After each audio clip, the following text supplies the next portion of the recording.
ನಮ್ಮ ಶ್ರೀನಿವಾಸಪುರದ ವಿಚಾರಕ್ಕೆ ಬಂದಾಗ ನಮ್ಮ ಶಾಸಕರಿದ್ದಾರೆ ವೆಂಕಟೇಶ್ವರಣ್ಣ, ನೀವು ಯಾವ ಪಕ್ಷದಲ್ಲ ಗೆದ್ದಿದ್ದು? ಜಾತ್ಯತೀತ ಜನತಾದಳ ಅಂತೀರಾ?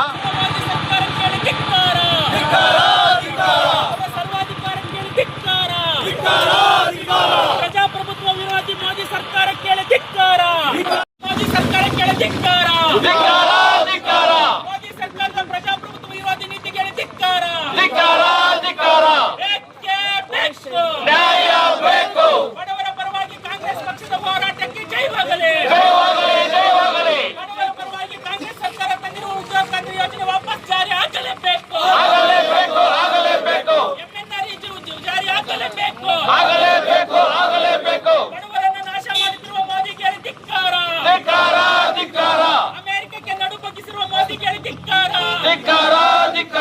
ಅಮೆರಿಕ ವಸ್ತುಗಳ ಮೇಲೆ ಶೂನ್ಯ ತೆರಿಗೆಗೆ ಒಪ್ಪಂದಕ್ಕೆ ಸಹಿ ಹಾಕಿರುವ ಮೋದಿಗೆ ಧಿಕ್ಕಾರ, ಭಾರತದ ರೈತರ ಉತ್ಪನ್ನಗಳಿಗೆ 18% ಟ್ಯಾಕ್ಸ್ ವಿಧಿಸುವ ಅದನ್ನು ನಾವು ಕಾಂಗ್ರೆಸ್ ಪಕ್ಷದ ವತಿಯಿಂದ ತೀವ್ರವಾಗಿ ಖಂಡನೆ ಮಾಡ್ತೇವೆ. ಇವತ್ತು ಏನ್ ನರೇಂದ್ರ ಮೋದಿ ಅವರು ಬಿಜೆಪಿ ಯಾವಾಗ ಉದಯ ಆಗಿದ್ದು? ಸ್ವಾತಂತ್ರ್ಯ ಪೂರ್ವದಲ್ಲಿ, ಸ್ವತಂತ್ರ ನಂತರ ಈ ಭಾರತ ದೇಶಕ್ಕೆ ಎಲ್ಲ ಒಂದು ಕಾನೂನು ಇರಬಹುದು, ಇಲ್ಲಾಂದ್ರೆ ವೈಜ್ಞಾನಿಕವಾದ ಇರ್ಬೋದು, ಒಂದು ಆಸ್ಪತ್ರೆ ಸೌಲಭ್ಯ ಇರ್ಬೋದು, ಎಲ್ಲ ಕೂಡ ಭಾರತ ದೇಶಕ್ಕೆ ಕೊಡುಗೆ ನೀಡಿದ್ದು ಕಾಂಗ್ರೆಸ್ ಪಕ್ಷ. ಅಡಿಪಾಯ ಹಾಕಿದ್ಮೇಲೆ ಗೋಡೆ ಕಟ್ತಾರೆ, ಮತ್ತೆ ಮೋಲ್ಡ್ ಹಾಕೋದು, ಕಲ್ಚಪ್ಪೆ ಎತ್ತೋದು ನಡೆಯುತ್ತೆ. ಇವ್ರು ಅದ್ರ ಮೇಲೆ ಮಾಡಿ ಕಟ್ಬಿಟ್ಟು ನಾವು ಮಾಡಿ ಕಟ್ಟಿದ್ದೀವಿ ಅಂತಾರೆ. ಅಡಿಪಾಯ ಇಲ್ದರೆ ಮಾಡಿ ಕಟ್ಟಕ್ಕಾಗುತ್ತಾ? ನರೇಂದ್ರ ಮೋದಿ ಅವರು ನಾವು ಮಾಡಿ ಕಟ್ಟಿದ್ದೀವಿ, ಮಾಡಿ ನೋಡಿ ಅಂತಾರೆ. ಏನ್ ನೀವು ಮಾಡಿ ಕಟ್ಟಿರೋದು? ಎಲ್ಲ ಸರ್ಕಾರಿ ಸ್ವಾಮ್ಯ ಸಂಸ್ಥೆಗಳನ್ನೆಲ್ಲ ಕೂಡ ಖಾಸಗಿ ಅವ್ರಿಗೆ ನೀವು ಮಾರಾಟ ಮಾಡ್ತಾ ಇದ್ದೀರಾ. ಇವತ್ತು ನಿಮ್ಮ ಸರ್ಕಾರ ಶೋಚನೀಯ ಸ್ಥಿತಿಯಲ್ಲಿದೆ. ಅದನ್ನು ನಾವು ಪ್ರತಿಭಟನೆ ಮಾಡಿದ್ರೆ ನಮ್ಮ ಸಂವಿಧಾನದಲ್ಲಿ ನಮ್ಮ ಹಕ್ಕನ್ನು ನೀವು ಕಿತ್ತೊಯ್ಯೋದಕ್ಕೆ, ನಮ್ಮನ್ನು ಜೈಲಿನಲ್ಲಿ ಇಡೋದಕ್ಕೆ ನೀವು ಎಲ್ಲ ಒಂದು ಕಾನೂನು ವ್ಯವಸ್ಥೆ ಮಾಡ್ತಾ ಇದ್ದೀರಾ. ಮುಂದಿನ ದಿನಗಳಲ್ಲಿ ನೀವು ಏನು ನಮ್ಮ ಭಾರತ ದೇಶವನ್ನು ಕೂಡ ಇನ್ನೊಂದು ರಾಷ್ಟ್ರಕ್ಕೆ ನೀವು ಮಾರಾಟ ಮಾಡಿದ್ರೆ ನಾವು ಏನು ಸಂಶಯ ಪಡುವಂತ ಸಮಯ ಏನು ಆಲೋಚನೆ ಮಾಡ್ಬೇಕಾಗಿಲ್ಲ. ಯಾಕಂದ್ರೆ ಅದು ಹತ್ತಿರದಲ್ಲೇ ಇದೆ. ಎಲ್ಲ ಸರ್ಕಾರಿ ಸ್ವಾಮ್ಯ ಆದ್ಮೇಲೆ ಮತ್ತೆ ದೇಶನೇ ಮಾರಾಟ ಮಾಡ್ತೀರಾ ನೀವು. ನರೇಂದ್ರ ಮೋದಿ ಅವರೇ, ಅಮಿತ್ ಶಾ, ನರೇಂದ್ರ ಮೋದಿ ಅವರು, ನೀವು ನಿಮ್ ವಿರುದ್ಧ ಏನಾದ್ರು ಪ್ರತಿಭಟನೆ ಮಾಡಿದ್ರೆ ನೀವು ಉಪಯೋಗಿಸೋದು ಯಾವುದು? ಸಿಬಿಐ, ಇಡಿ, ID ರೇಡ್ ಉಪಯೋಗಿಸಿ ಯಾರಾದ್ರೂ ಚಕಾರ ಎತ್ತಿದ್ರೆ ಮಾತ್ರ ನೀವು ಅವನ್ನೆಲ್ಲ ಕೂಡ ಒಳಗೆ ಹಾಕ್ತಿರಲ್ಲ.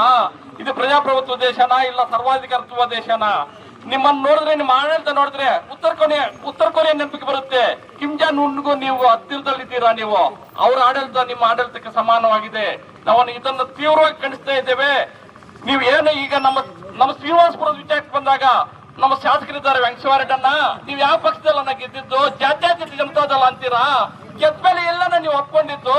ಜಾತಿವಾದಿ ಬಿಜೆಪಿ ಜೊತೆ ನೀವು ತಪ್ಕೊಳ್ತೀರಲ್ಲ, ರಾಜಕೀಯ ಆಗಲ್ವಣ್ಣ ನಿಮ್ಗೆ ಏನಾದ್ರೂ ಆತರ ದಲಿತರ ಮೇಲೆ, ಹಿಂದುಳಿದ ವರ್ಗಗಳ ಮೇಲೆ, ಅಲ್ಪಸಂಖ್ಯಾತರ ಮೇಲೆ ನಿಮ್ಗೆ ಏನಾದ್ರೂ ವಿಶ್ವಾಸ ಇದ್ದಿದ್ರೆ ನೀವು ನಿಮ್ಮ ರಾಜೀನಾಮೆಯನ್ನು ಎಡಗೈಯಲ್ಲಿ ಬಿಸಾಕ್ ಬರ್ಬೇಕಾಗಿತ್ತು. ನಿಮ್ಗೆ ಅಧಿಕಾರ ಬೇಕಷ್ಟೇ. ನೀವು ಎಲ್ಲ ನಾವು ಜಾತ್ಯತೀತವಾದಿಗಳಂತೆ ಗೆದ್ದು ಜಾತಿವಾದಿಗಳ ಜೊತೆ ಒಪ್ಪಂದ ಮಾಡ್ಕೊಂಡು ಇವತ್ತು ನೀವು ಯಾವಾಗ ಎಲೆಕ್ಷನ್ ಯಾವ ರೀತಿ ಎದುರಿಸಿದ್ದೀವೋ, ನಾವು ಜಾತ್ಯತೀತ ಪಕ್ಷ ಅಂತ ಎದುರಿಸಿದ್ದೀರಲ್ಲ, ಜಾತಿವಾದಿಗಳ ಜೊತೆ ನೀವು ಕೈ ಜೋಡಿಸಿದ್ದೀರಲ್ಲ, ಅಪ್ಕೊಳ್ತೀರಲ್ಲ. ನ್ಯಾಯನ ನಿಮ್ಗೆ ದೇವರು ಒಳ್ಳೇದು ಮಾಡುತ್ತಾ ವೆಂಕಟೇಶ್ವರಣ್ಣ? ನಿಮ್ಮಂತವರು ಇದಕ್ಕೆ ಕೈ ಜೋಡಿಸಿದ್ದಕ್ಕೆ ನಮ್ಗೆ ತುಂಬಾ ಪಶ್ಚಾತ್ತಾಪ ಆಗ್ತಾ ಇದೆ. ಈಗಲಾದ್ರೂ ಮನಸ್ಸು ಮಾಡಿ ನೀವು ರಾಜೀನಾಮೆ ಕೊಟ್ಟು ಹೊರಬನ್ನಿ ಅಣ್ಣ. ನಿಮ್ಮಂತವ್ರು ಈ ತಾಲೂಕಿಗೆ ಶಾಪ ಅನ್ನ, ಇಂಥವ್ರು ಇರಬಾರ್ದನ್ನ ಈ ಶಾಸಕರಾಗಿ. ದಯವಿಟ್ಟು ನೀವು ಈ ಮನವಿಗೆ ನೀವು ಹೂಗೊಟ್ಟು ನೀವು ರಾಜೀನಾಮೆ ಕೊಟ್ಟು ಹೊರಬನ್ನಿ ಅಣ್ಣ. ಧನ್ಯವಾದಗಳು.